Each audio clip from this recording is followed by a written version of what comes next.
Welcome to People I Used to Know podcast, a podcast where I interview people I used to know. My name's Allison and I'm your host. Our podcast team consists of Carrie Stock, who is our overly talented co-producer, audio engineer, camera op, and lighting designer, and Shelby Antel, who is our behind-the-scenes and headshot photographer.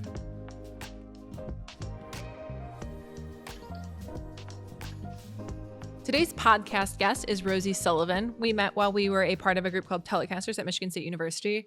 We were very different people at that time. Rosie and I have never been best friends, but we've definitely hung out in the same crowd. Haven't seen each other in almost a decade. Heard about each other through mutual friends.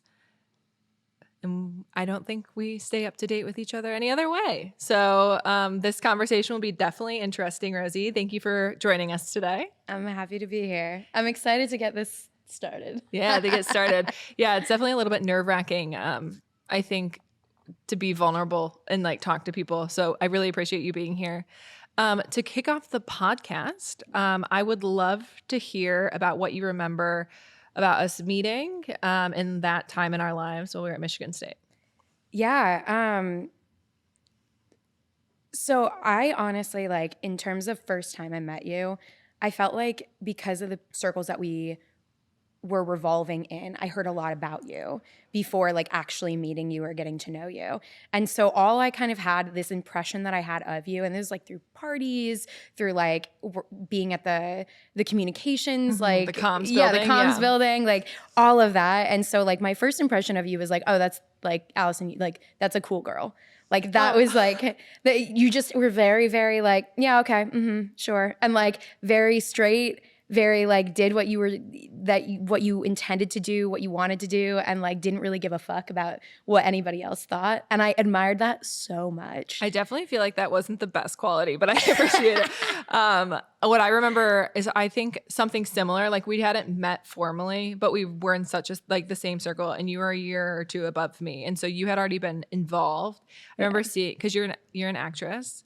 And we'll get into that. Yeah, the eye roll. But so I remember like watching and being like, oh, she's good. Like she's good. And I always wanted to be an actor. And I wouldn't necessarily say I'm good. People will argue with me and be like, oh, you're not that bad. I was like, you should watch some stuff. Like it's not good. And I remember watching and just be like, she seems so authentic. And like when I met you, you had like, you have, and you know, I haven't talked to you in a decade. I'm sure you still have the same energy, but you have like this energy when you walk into the room and you're like very fun and bubbly and friendly. And it just like is so welcoming and warm that I think is being a person that is slightly straightforward and a little bit more reserved sometimes. It was inspiring, but also like it was comforting that we had those mutual friends that could like level us out. Yeah. So like being on this level, I think like with age, we've both met sort of maybe in the middle of those energy levels. Yeah. We'll learn more today, but I remember definitely when we were younger, it was like, I was like, Rosie has so much energy. I always, that's so nice to hear you say that. I always had a lot of energy. I feel like that was very much I don't know what to say to that. That's just really nice. Oh, thanks. But yeah. I'd love to dive in because I know that our conversation will shift a bit once we get into later in life, which makes us sound very old. It's not that long ago. But when you were at Michigan State, you were an acting major, a theater major.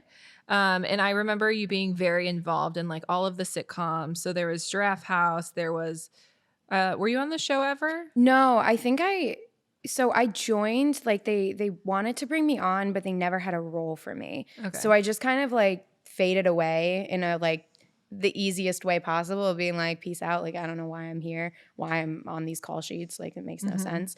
And so I really kind of focused on Giraffe House and just showing up. But I also was doing so much with like the theater department at the same time. I was really just trying to chug through school. Just as like a little back history, I went to school in New Jersey for a year. I then took a year off and was like full-time working and at restaurants. And I was living it with my parents, taking a couple of community college classes so that when I went back to school, I was super intentional about like, I want to get as much experience as absolutely possible. Like, I want to do this. I'm throwing myself into acting, into theater, like, let's go.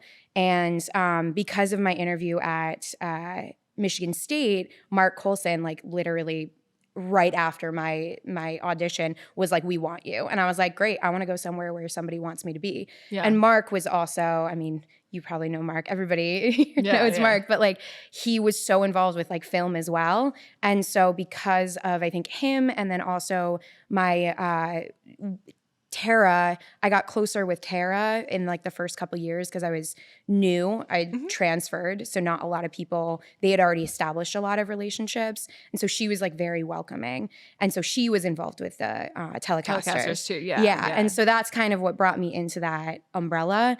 And it was also such a nice reprieve. Like, if anybody's gone to theater school, like those programs can be so intense. Serious. I took a year of acting school, and it was like, I mean, that one wasn't as intense as I'm sure your theater program was, but I definitely was like feeling. No, that's and everybody is like super like on each other. Yeah, tight knit. It's like you are only with each other, and I feel like there was a few of you that branched out, and like we definitely saw you all in joining Telecasters. But I think it was like what the version of Rosie I know is that side of it. So it's like interesting to hear this, like hear about a little bit about your theater program. And how that went differently for you. Yeah. Do you feel like when you branched out of just being involved in like the theater program at Michigan State and went into Telecasters that you had like more fun or felt lighter weight when you were there? Or how did that? Yeah, I think like the thing about Telecasters is that I was so unserious. Like everybody was just there to like have a good time. Like nobody really, like if things weren't perfect, like nobody was gonna like cry home about it or like cause a commotion. And like in theater and like performance and like acting, stage acting, I feel like there was just so much more intense like pressure on everything. Like and so I will say like that was one of the fun parts. Like I was going to a Big Ten school. Like I wanted to have fun. Like, One of the memories that I have of us together is probably also because it's on camera is the days when we used to go around at Giraffe House and like interview people tailgating. Oh my God. Do you remember those? Oh my God. I was on top of the world at those. Yeah, everybody was so wild. I like went around for the hype, but like everybody was just so hyper, interviewing the craziest people. You can still see them. I look at them every once in a while when I'm really in like a nostalgic mood. But yeah, I think going especially to Giraffe House, like I think the show was a little bit more like structured, more serious. But with Giraffe House, like anybody could be a character.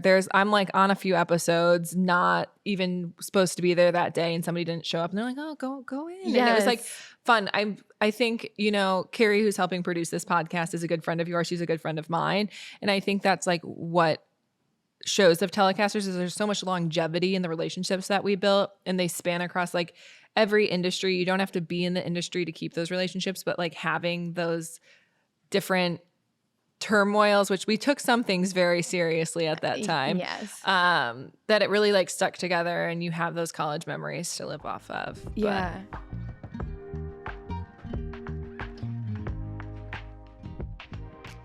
We don't have any ads at the moment, but I'd love to give a shout out to two friends who helped us get to where we're at today with People I Used to Know podcast. One is Sam West, who designed our graphic for our logo. Sam can be followed on Instagram at _SWest. She designs different prints. She's a tattoo artist, and she is a graphic designer as well during the day. Additionally, Jamie Rubin, who is a jewelry designer and gifted us a ring from Saccharin XO. It can be followed on Instagram at saccharin.xo. So give them a shout out, give them a follow. If you'd like to buy a print or a piece of jewelry, you can DM them directly on their Instagrams.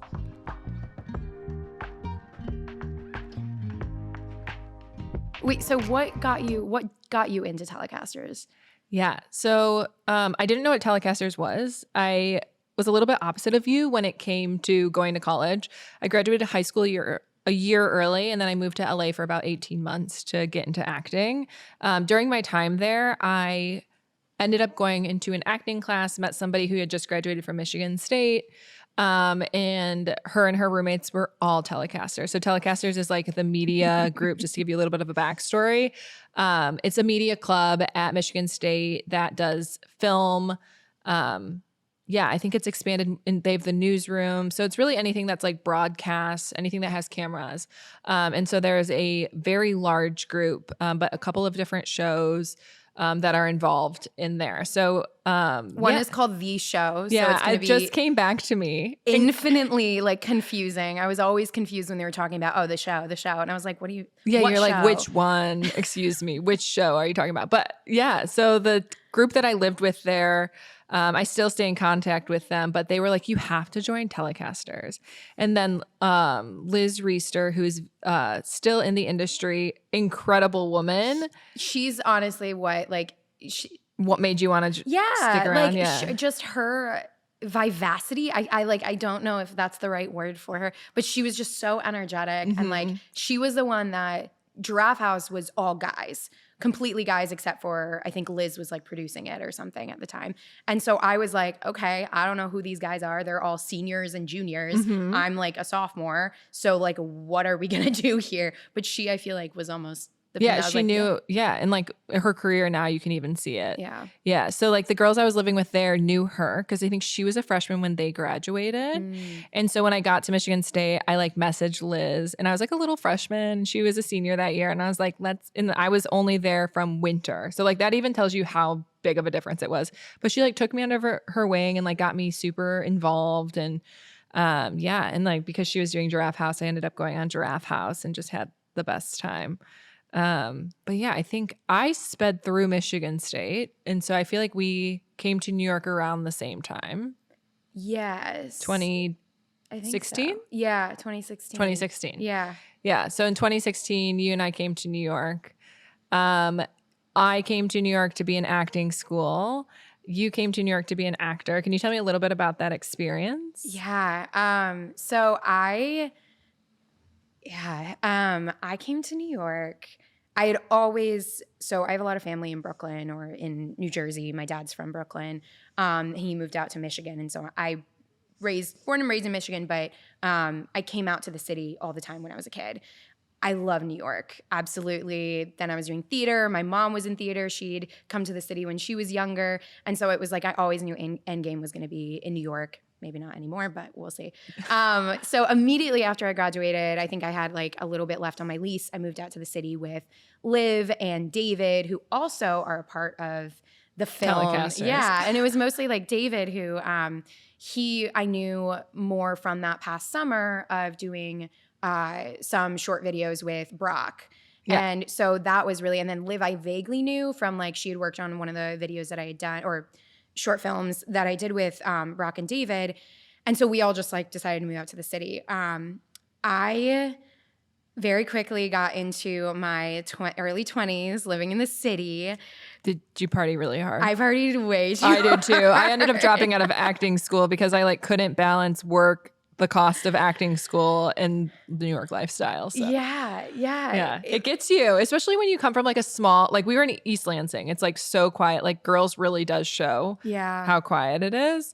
The show Girls, just so everyone can follow that. But I think it's like it was so intimidating but fun. Yeah. To get here, it definitely takes over a bit. Yeah, and it was like everything had just been like bust open. Like the possibilities were endless. I was having the time of my life and also spiraling at the same time because I got into the restaurant industry. The bar that I was working at was Brother Jimmy's, which I also worked at, but a different location. There we go. It always comes back around. Yeah. Always a Brother Jimmy's girl, no matter what. But it was a lot of culture of drinking, obviously, culture of, North Carolina barbecue. Mm-hmm. Everybody on the floor, all the waitresses were girls. Dressed in girl, like tight not shirts, Hooters, but Hooters-esque outfits. Yeah. And so we got into that sort of nightlife and all of that. And I was auditioning, but I was terrified of auditioning. I hated it. I really hated going into a room and constantly having to prove that I was worth it, because I knew that like the reason why I went into this is because I wanted to have fun and because I loved being on stage and I loved being potentially behind a camera, but it wasn't like, I really loved just performing. And when you're auditioning constantly and constantly not hearing anything and constantly having straight, like not doing well, it feels like you're not doing well. Yeah. I realized that like it's a passion of mine that I almost want to preserve. And of course I say that and it's like, I'm not doing that anymore, but it wasn't worth it to me.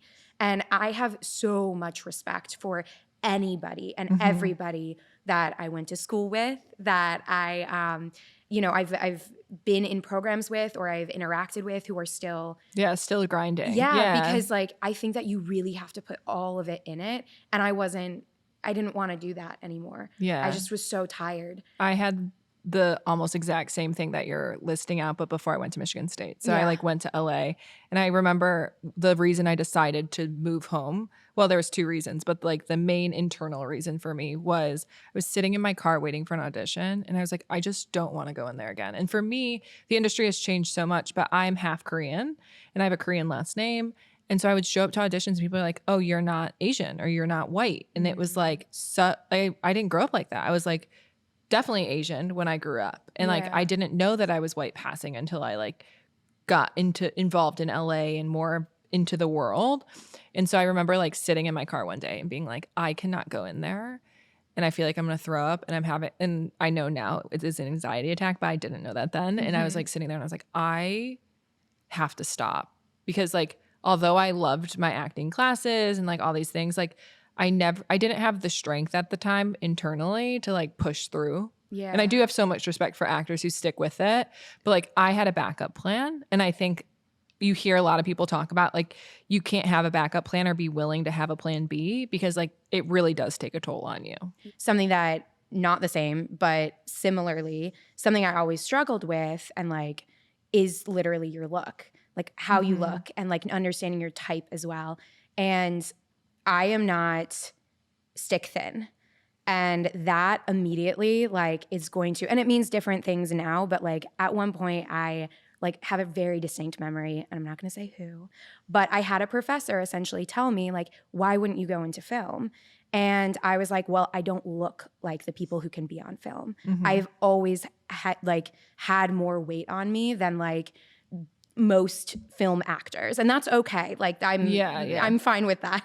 I have come to realize that, but it was a big struggle for me. And also you're so young. Like you're still so young when you're hearing this. And they were just like, oh yeah, true.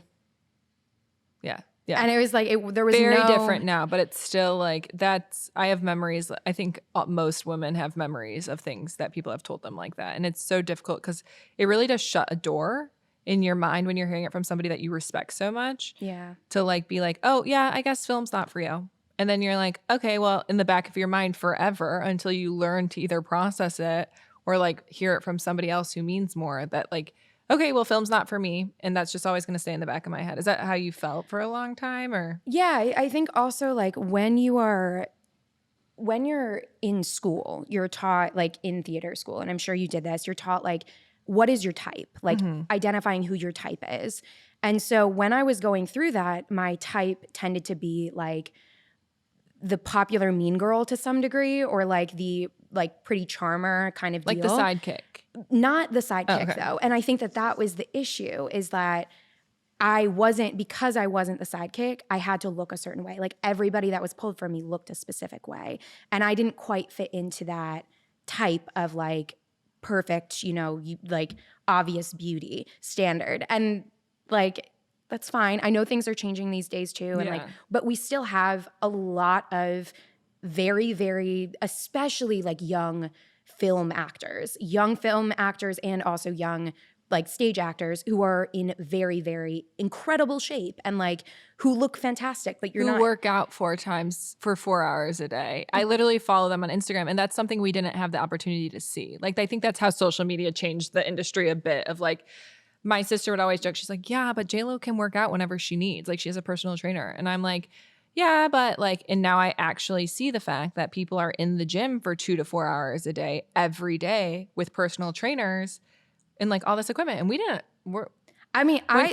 skinniest that I got was when I was working out 4 hours a day at musical theater, and I still was not skinny as in shows. And that's fine. It's fine. But it's also like, you look at the influencers these days. Those are the ones that are getting cast in things as well. People who have big social media standing.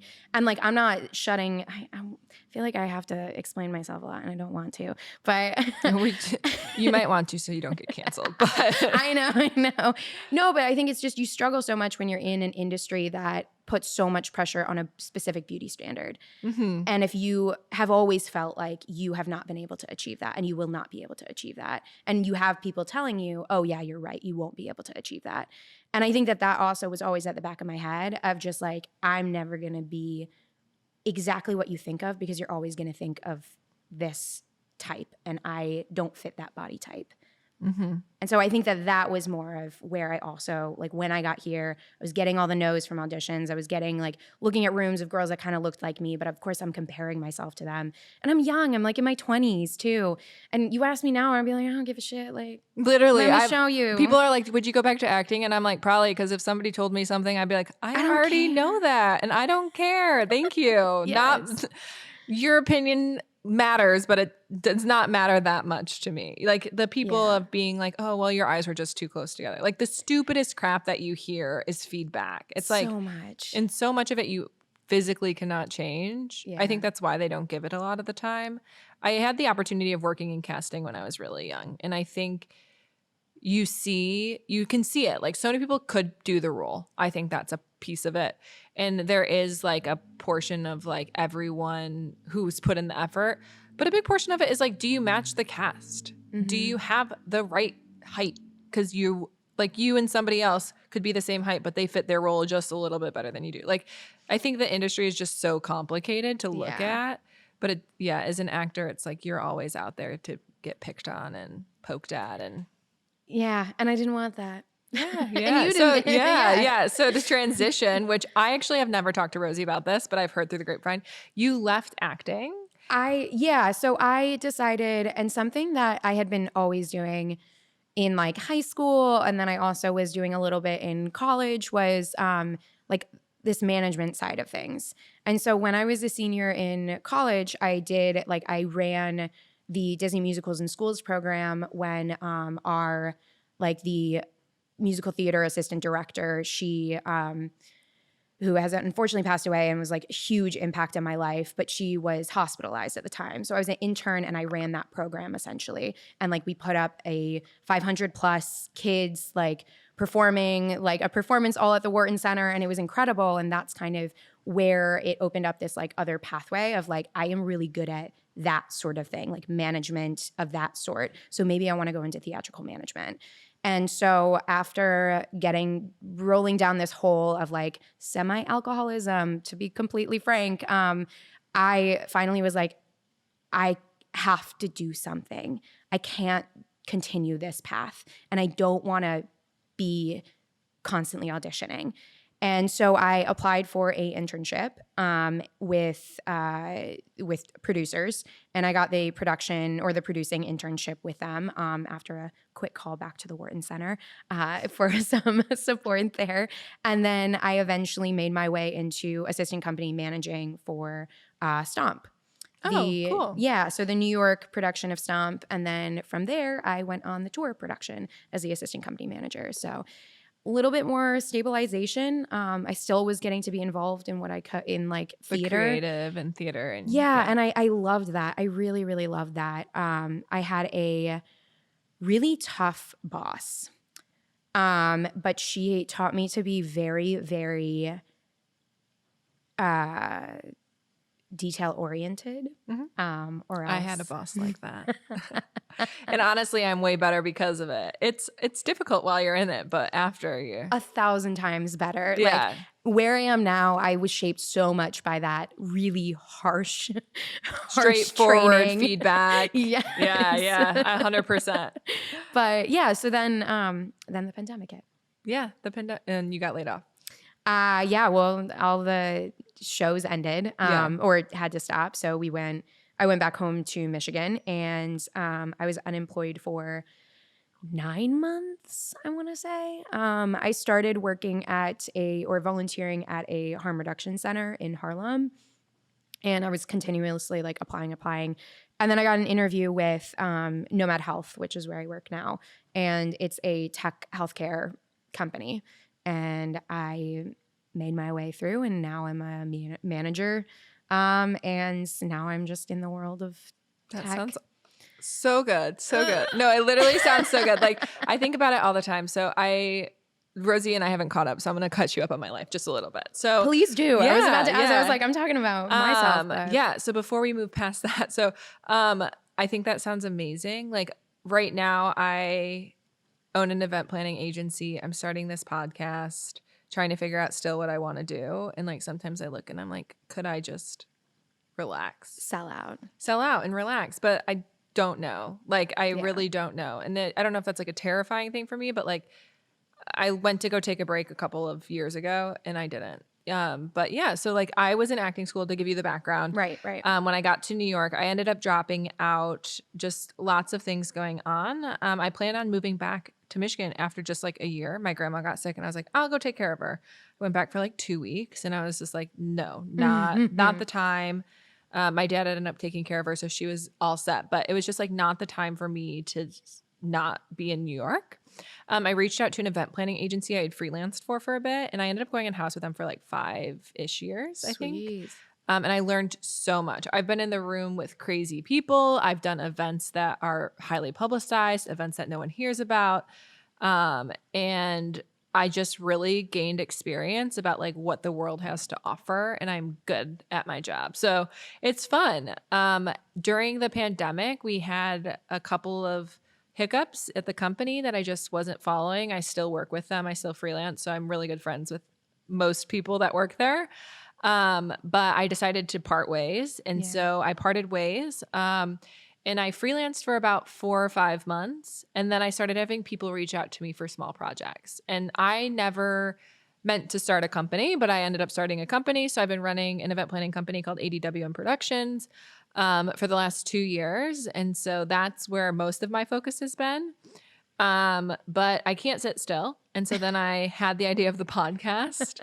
And I think part of me that always wanted to be an actor, just like sharing stories with the world, like just, I love hearing everybody else's story. I love, sharing my own story. And I think being an actor, you get to put yourself in those positions. But even being here, it's like hearing your story and connecting with you is like really what it's also, at least how I feel, like watching somebody on TV, that you're like watching an actor or a character portraying somebody.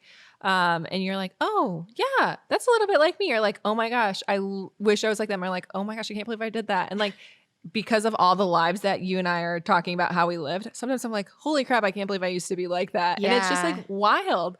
So yeah, that's how we got to the podcast. Oops. But I think like hearing you go and like settle down to nomad health, like I actually envy that. Like I think about it all the time, and I like don't know what's in me to not sit still.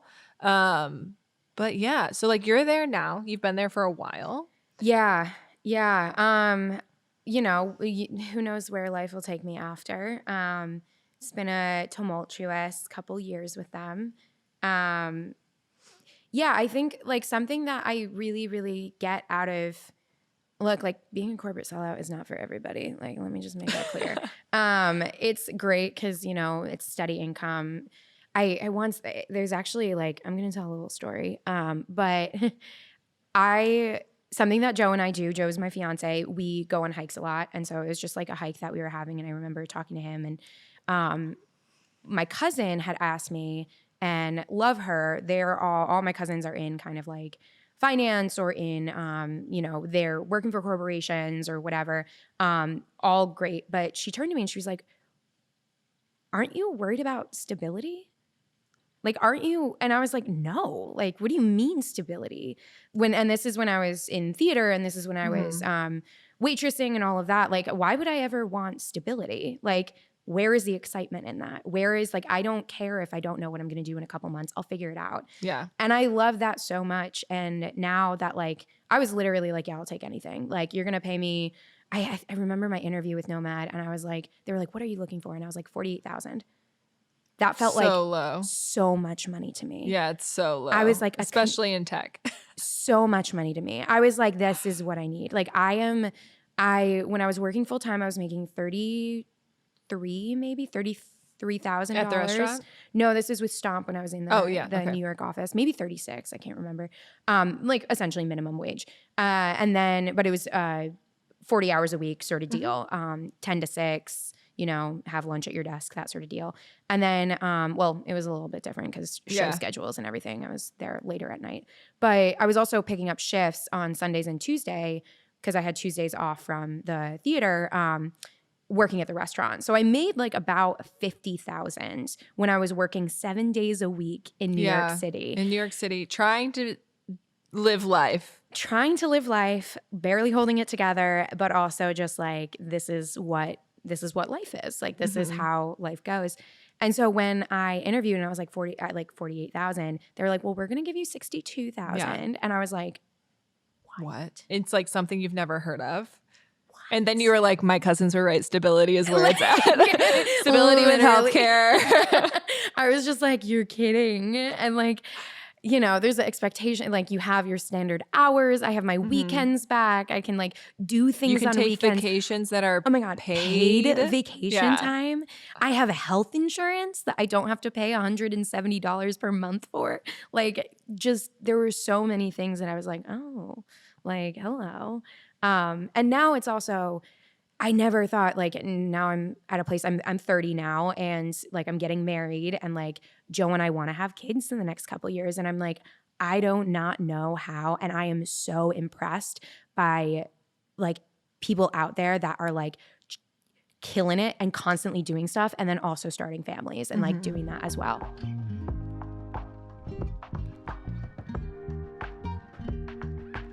We don't have any sponsors for this podcast episode, but I'd love to tell you about Panera Sip Club. I'm an avid Panera Sip Club member. If you ever want to become a beverage queen, you can always join Panera Sip Club. I can go to Panera every 2 hours and get a different drink.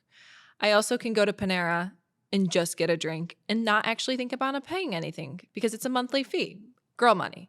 So if you want to join me, you can always join Panera Sip Club. You can hang out with me at Panera. We can eat the bagels together and it'll be a great time. So shout out to Panera. If you'd like to sponsor People I Used to Know, you can reach out to peopleiused-to-know-podcast@gmail.com. So what does Joe do? Joe is a saint. I don't know why he's with me, but he is on a mobile crisis team in the Bronx. Okay. So he works for Bronx Health and Bronx Care, sorry, not Bronx Health.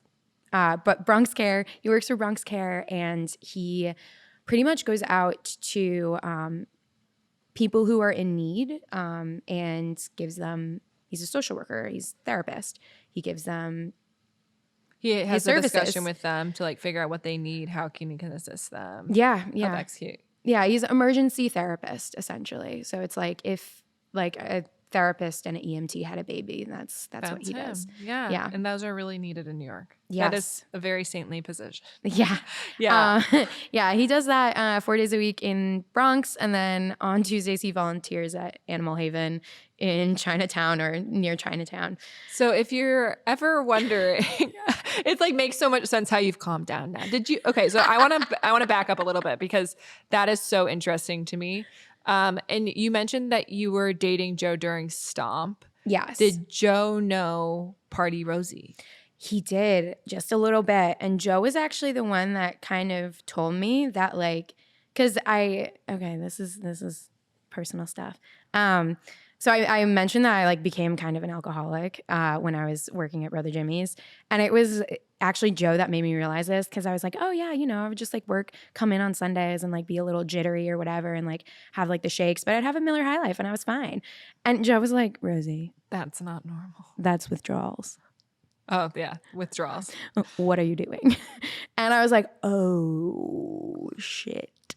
And so that like, since he told me that, and like, I don't think he was calling, like I still drink alcohol, and I think that alcoholism is like very prevalent in my family actually. And so I think it was a nice like kind of heads up of like, you need to like be aware, like be very aware. And it's not that you know, some people it works to just cut alcohol completely out, and that completely respectful, like 100%. And I think for me, it was just the realization that like this is something I could easily fall into, and it's something that I did for a bit. And you talk to like my friends at the time, my roommates, like Liv will tell you, she had conversations with me of like, yo, what are you doing with your life? But I think it was fully leaving the restaurant industry that really helped, of just kind of leaving, working on a tour where I was responsible for the rental cars, the company, making sure that they're mess on. up. You couldn't. Yeah. And you were always the person that was like driving them around, making sure they got to, if they had to go to urgent care or if they had to do anything, like I always had to be ready and good. And I think just being outside of that environment was so helpful. But also Joe doesn't, like pandemic hit, we don't really drink nearly as much as we did, or as I did at least. He never drank nearly as much. So yeah, maybe it was just everything. I was very happy with him too. So yeah, and sometimes I think it's just like you can hear it from so many people, and you're like, okay, you deny it. I think it's like hearing it from your family. Like you were so close with some of the people who were saying this to you, and then somebody knew that you cared about their opinion. Like not that you don't care about those other people, but it's like somebody knew that you're like, oh, I don't want to lose them. It's like, hey, check this, and you're like, oh, everybody was right. I didn't realize. I've hit that situation too. Like I was similar to you, but prior to the pandemic, I had a friendship that was like really bad for me. And some of my friends were like, oh, I don't love that. Yeah. And I was just like, no, it's fine. Like we have our friendship, like whatever, it works out for us. You may not like her, but it's fine. And then when I ended that friendship after like pulling the blinders off, I was like, holy effing moly, I was treated so poorly. Yeah. Like I was like stomped on. I was pulled out to bars all the time. I was dragging people home. It was like just very different environment. And it was only hearing it from like my therapist at the time to be like, I don't think that's healthy. And then I was like to my friends years later, still to this day, I'm like, yeah, you were right. And they're like, yeah, we were right. Okay. Listen to us. And I'm like, I will. Yes. But it's funny how like, I think that's what also shows a true friend is like somebody who knew you before, stays with you through, will acknowledge it with you to a point. Even if you don't listen to them, they'll still be your friend and help you through like the recovery, and then your relationship is stronger afterward. Yeah. No, I think that's when you're in it, it's so hard to see it. That goes for everything. Like when you're in it, it's so hard to see it. When you take a step back and then you start like reflecting, it's like all the signs were there. All of the signs were there. It's like red flag here, red flag there, yellow flag. And it's just so difficult. And honestly, I think it's a good like tool in life of like being able to just take a step back and like, even though all this chaos is happening, like what really matters at the end of the day. Yeah, for sure. So I think a term that I was told to ask you about just is sort of a topic to discuss is burnout. Because I think also dipping into the acting, we heard a bit of what we didn't put a term to, but of like being burned out of auditioning and different things. I want to focus on how you recovered from that and like what, I know you talked about Stomp and like pulling away and seeing other options, but was there anything else that you did like personally to help you through burnout? And I'll also share my experience as we continue this conversation because I've been very burned out a few times in life. So going back to how I quit my job in 2021, I think I was just really invested. I loved almost everyone I worked with, and almost is a key term because there were some people that I didn't feel respected by, which is why I ended up leaving. But I was so invested. I loved what I did. I wanted the company to thrive, and I was putting in so much effort. Like people will still bring up the fact that I'd get to work at 9 a.m. and I'd leave at 10 p.m. and like regularly. In every event that I could be on, I would show up, I'd do. And I think I learned so much from it, but at the same time, I didn't take care of myself. I like lost connection with my friends. I went into debt because I never had time to cook. I would like drop off my laundry, and my salary was so low for my industry. They've like now changed their formatting of pay, but like for what I was getting paid compared to the industry, it just wasn't compatible. And like living in New York City, I was like racking up debt, trying to survive because rent, like if I was trying to cook at home, it would be like all my food would go bad after I went grocery shopping because I was at the office all the time. So when I quit my job, I didn't necessarily know how to stop, but I just knew I had to be done working that. So I have probably pivoted a hard left into the arena of I work when I want to work unless something important is up. I pick projects that I want to work on, and I have a team, and I'm very much so is like, as long as you get the job done, we're good to go. Like, you're working 8 a.m. to 2 p.m. and your job is done, if that's good for me. Like, I need you to get your projects done. I need you to meet deadlines. But before it was like, if you aren't living for this position, you don't care enough. And now I'm like the boss, and I'm like the opposite. I'm like, if you're living this position, you don't care enough. Like, you don't care enough about your life. I want you to care about your life. I want you to be able to spend time with your kids. I want you to go home and make dinner. I want you to be able to tell me, hey, I have something in my family going on. I need a day off. And I can say, okay, what projects are you working on? What can I take from you? Versus being like, okay, well, I need you online. I need your phone. Because my old job was, and a lot of people still work this way. I was like, okay, well, like, you're on vacation, but where's your laptop? Are you taking your laptop? What if I need you? What if I can't get a hold of you? And I'm like, no, like your job is not that important. No matter who you are, what you're doing, like, somebody can always cover you. I just think that communication isn't taught well enough. Oh gosh. Of like how to do that. And that's what I like focus on. So I think my recovery from burnout was like going too far left, and now just like allowing myself is a business owner to like translate a calmer lifestyle that I didn't necessarily get to be raised in, is an event producer. Yeah. It's so interesting that you're saying that, because like this is honestly something my sister told me, was that the problem that we have is like artists in general, any artist, anybody who's done any sort of art ever, is that we put so much care and love into what we're producing. And so if you're even an artist who leaves doing that as your job, you're still going to do that care and like all of that into what you're doing, because that's the only way that you've ever functioned. And so that's like, yes, it goes into burnout. Like, it very quickly becomes burnout of like your job, because I guess what I'm trying to say is like, because my job at one point was to audition, or was like I was in school and I was like performing all the time, and like that's what I had to do to keep going, or like everything that I cared about was theater. And so putting on this production, all of that, I was traveling across the country. So 24/7, sleeping on tour buses, doing like the whole shebang for only a couple months. But it was an incredible experience, but everything was about the tour. And so then when you take a step back, and now I'm in corporate America and I'm still operating in that same sense, in that same way, and tech industry to some degree, they do not give as much as you give, they will not give you back. Like, corporate America does not give back as much you give in. Yeah. We're seeing that across the fight across the board. But yeah, I think so that's it. Yeah. What I'm trying to say is like, you're still in it. Still in it. But what, like, understanding that and like being a business owner yourself and like realizing like this is a job and I get to do what I want to do, like that is ideal. Like yeah, I think you can do it at work, and like people call it quiet quitting. At least that's what the term is that we heard over the last couple of years. But I do think you see, and I have a mentorship program I'm a part of.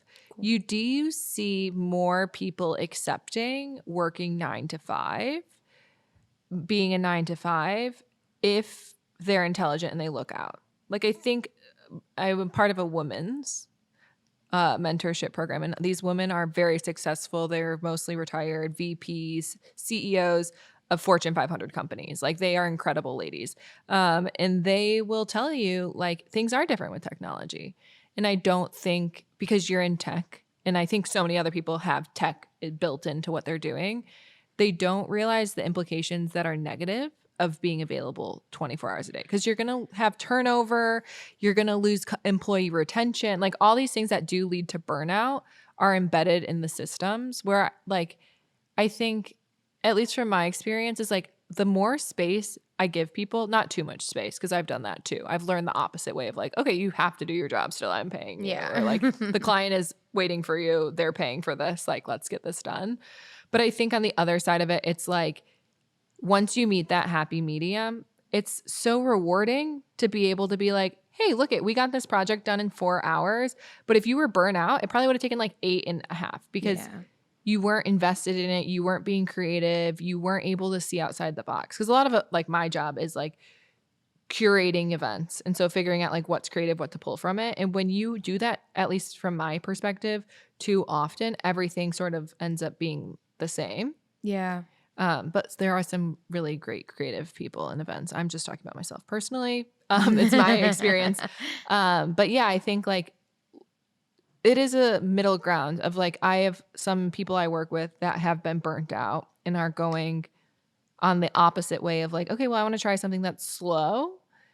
And it's just like figuring out that balance. I think it's a lifetime balance of like what works for you, what doesn't. Because I do work all the time. But Yeah. like if my niece is at a park on a Friday, I'm going to the park on the Friday with my niece. Like I will hang up a phone call and be like, sorry, this wasn't on my calendar. I'm going to the park with my niece because that's what I told her I'd do. So it's like finding that balance. And I think being a business owner allows that a lot. Yeah.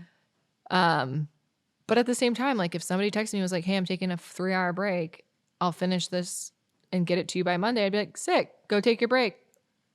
Yeah. Yeah. I think it's also, it comes down to like boundaries too. When you remove any boundaries, you're going to the expectation that they can just throw things your way constantly also. And like I came into my job being like, I got no boundaries. Tell me what you need me to do. I will literally do anything. You guys are paying me $62,000 a year. Like, and this is, I'm money bags right now. I was not. But yeah, I think it's really understanding and establishing what those boundaries are. And if you just don't have any, it's really hard to claw them back. Yeah. There's actually a book called Boundaries that I read. I can't remember the author. And it did change my perspective on like a lot of things. It made it so that I was like, oh, it's okay to say no. Yeah. It's okay to not always be pleasant to somebody else. But yeah, I think that's difficult. Yeah. Okay. So before we wrap up, I wanted to touch on how if you find any difficulty staying in touch with people as adults versus like when we were younger. So like in college, I feel like we're always in the same environment. So like you and I, although we weren't best friends, saw each other constantly, whether it was at a bar, at a Telecasters, on campus, at a class, walking. We would always be like, oh, hey, it's so funny to see you here. And then when we moved to New York, we had a similar circle when we first got here. So we saw each other a lot. But then, you know, we were never super close to stay in touch. But for those friendships of yours that you were super close with at different points in life, have you found a way to keep those alive? Have they shifted at all? How do you work within that realm? Yeah. I think like having a formal area where you all have one thing in common, like college, like you all have the same thing in common, is so beneficial for all relationships because you always have like a base of something to talk about. Like you all know what's going on to some degree in a college. And when you get older, your lives are shifting. I know so many people, like I moved out to New York. Other people stayed in Michigan. Other people moved to Atlanta. Other people moved to LA. Like they moved everywhere, and that changes your life. Like that moving someplace just always will change your life because you are now around a different culture, around a different area. Like, yeah, it's all the same country. It's completely different cities though. Yeah. Every city is going to be so different. I think like maintaining relationships, I'm not good at it. I'm just not. It's staying in contact with people who are not. Are you a more physical person? Like, yeah. Like I'm bad at texting. I would much rather like call you at 8 a.m. and be like, let's talk. I wake up at 8 a.m, so please don't. But like, no, I get it. I'm definitely a physical person. I'm a person that's like, hey, I'm in town. Let's get lunch. Yeah. And like, let's talk about the last 4 months or last 4 years even. And people are like, oh, let's catch up via call. And I was like, don't you dare call me. Like, don't FaceTime me. Don't call me. Like, I will see you when I see you. And I think that's like a little bit archaic in our times. But I've actually been focusing, and I don't know if it's something that you ever have a thought of doing, but like making sure if I'm in a city where somebody is, because I have people that are all over the world, where I'll be like, hey, I'm coming to your town. Are you available to see me? And like, I don't care if I've talked to this person when I was 12 and I follow them on Facebook or on Instagram. That's incredible. I'm still messaging them. I'm like, hey, I love that. And some people take it good. Some people are like, don't respond. Some people are like, no, but I just find it so interesting because I often think back to like snail mail and like people didn't talk to each other for years. Oh my Didn't see God. family for Yeah. years. And I'm like, okay, well, if people did that back in the day and still had the relationships they had, like my mom's best friends are still her best friends from high school and college. Like, and they didn't talk like most of the time when we were growing up because it was just difficult to get somebody on the phone. We didn't have texting, Yeah. But now they go on beach vacations. And I'm like, okay, if that relationship can be as strong as it is, and they always showed up when they were needed. Whenever they got a phone call, they showed up. I'm like, then that's how I want my friendships to be. And I think I focus on people who can reciprocate that. So for my adult life, it's more so of like who matches my relationship type. Yeah. Who matches the like we can still connect if we're physically in the same space. Yeah. And we don't need to see each other all the time. And so I would say for me, that's like my experience. Do you ever get like insecure though? Like, there's always that insecurity of like, do you even want to like?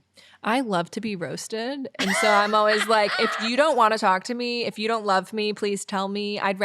My therapist says it's my anxiety of being like, most people don't want to know that, but I'd rather know than not know. Like, I'd rather somebody be like, I don't want to talk to you again. And I'd be like, great. Delete, and then little message in my head like don't reach out to Bob, like Yeah. But no, I think I'll try like 3 or 4 times maximum, because a lot of the time people will respond and be like, hey, I'm not in town, or like, hey, I'm really busy, hit me up next time. But if they're like doing that like I would say 3 times, then I won't reach out a 4th time. But it's funny, I like just had a friend from LA, she's in New York, we just like haven't seen each other in years. She just cut my hair for me, and she like, I always miss her in LA, and we were chatting and she's like, I'm just so busy, like I don't have time. She's like, I try and make time, I'm so busy. And like, because she does award season and stuff, like I'm usually out there during award season for events, and so like we always miss each other. But she was like, I would love to see you and sit down and do lunch. And I was like, I would love to see you. So I also think it's so much of, and I am very much so a therapy junkie, but like so much of it is like people aren't thinking about you a lot of the time. A lot of the time they're thinking about themselves and their convenience. And I have to remind myself that of like, they will tell me if they don't want me to reach out to them or they don't want me to talk to them. And if they don't, that's their problem. And so I think I used to be insecure about it, but I've really changed the perspective of like, if they don't speak up, it's their problem. I won't do it more than 3 times, which I think is like pretty respectable. Like I'm not going to like text you every day, every minute, every second, but it's like, oh, this is my 3rd trip in probably 18 months and I'm going to LA. They say no the last time. I'm like, okay, the next time I go to LA, I'm going to focus on other people, because I think it's also important not to overextend your energy. Oh my gosh. Yeah. I think that's wonderful. I think that's such a good way to go about like, I'm going to visit a city and like just hit up all these people and see who says yes. Like, might as well. It's been a long time. I feel like I burned bridges. Like, I didn't burn bridges, but I was going to be like, what? I need a story.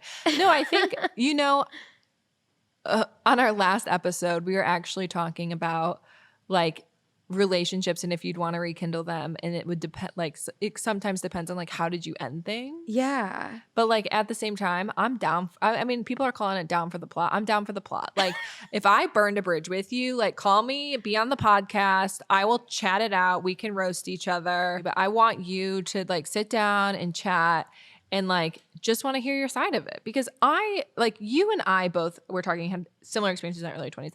I was crazy. Yeah. Like, and people will be like, you weren't that bad. Like I internally felt like I was insane. Like I would text people like crazy long messages. I would like go to bars all the time. I would yell at people for no reason, being like, you didn't text me back. And I'm like, who cares?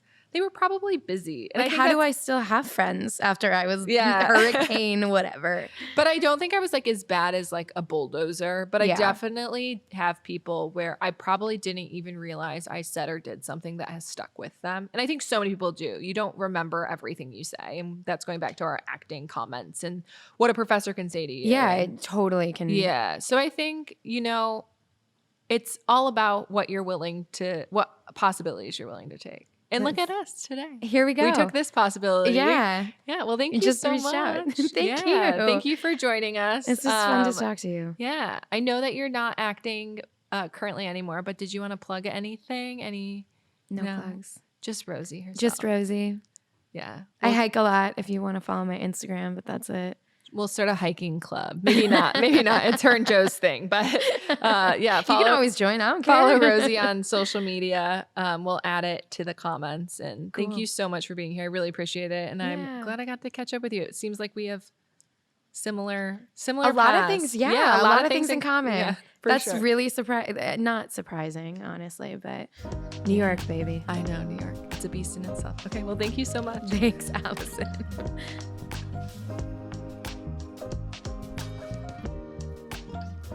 Thank you for tuning into this week's People I Used to Know podcast. You can check us out on Instagram and TikTok at People I Used to Know podcast. If you'd like to sponsor People I Used to Know, you can reach out to peopleiused-to-know-podcast@gmail.com.